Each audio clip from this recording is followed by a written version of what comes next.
Audit update rule 2026 के बारे में हम लोग बात कर रहे हैं। क्या जीएसटी ऑडिट अब भी मैंडेटरी है? सबसे बड़ा क्वेश्चन मार्क यही हम लोग के पास है कि क्या जीएसटी ऑडिट अब भी मैंडेटरी है। इसको समझना जरूरी है।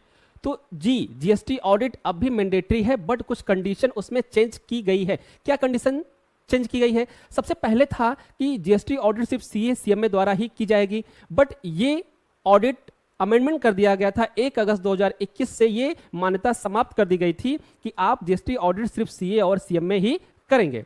क्लियर? तो ये अमेंडमेंट 2021 का है। नेक्स्ट, अगर हम प्रेजेंट टाइम की बात करें कि वर्तमान में जीएसटी ऑडिट किस तरीके से किए जाते हैं या कितने प्रकार से किए जाते हैं, तो हम सभी जानते हैं कि जीएसटी ऑडिट के कई तरीके होते हैं, कई प्रकार से जीएसटी ऑडिट किया जाता है। सबसे फर्स्ट अगर हम बात करें जीएसटी ऑडिट, डिपार्टमेंटल ऑडिट की जाती है सेक्शन 65 के अंतर्गत। जीएसटी में डिपार्टमेंटल ऑडिट की जाती है सेक्शन 65 के अंतर्गत। ये क्या होता है भैया? डिपार्टमेंटल ऑडिट क्या होता है? जब जीएसटी डिपार्टमेंट को किसी भी प्रकार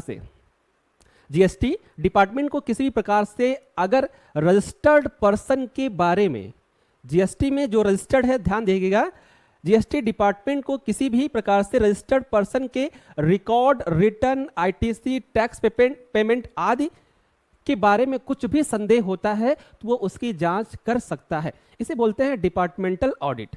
और इस डिपार्टमेंटल ऑडिट के अंतर्गत हम इसको स्क्रूटनी भी बोलते हैं। अगर इसमें कोई भी खामियां, कोई भी गलती पाई गई तो डिपार्टमेंट के द्वारा आपको ऑडिट की नोटिस भेजी जा सकती है। क्लियर? नेक्स्ट हम बात करते हैं special audit section 66। Special audit क्या होता है?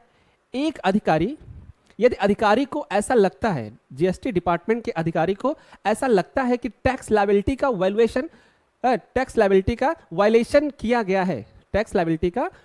किया गया है, या आईटीसी में जटिलता है, मतलब कि आईटीसी आपने ज्यादा क्लेम कर ली है बजाय आपकी आईटीसी के, तो इस कंडीशन में डिपार्टमेंट के द्वारा, अधिकारी के द्वारा स्पेशल ऑडिट कराया जा सकता है। क्लियर?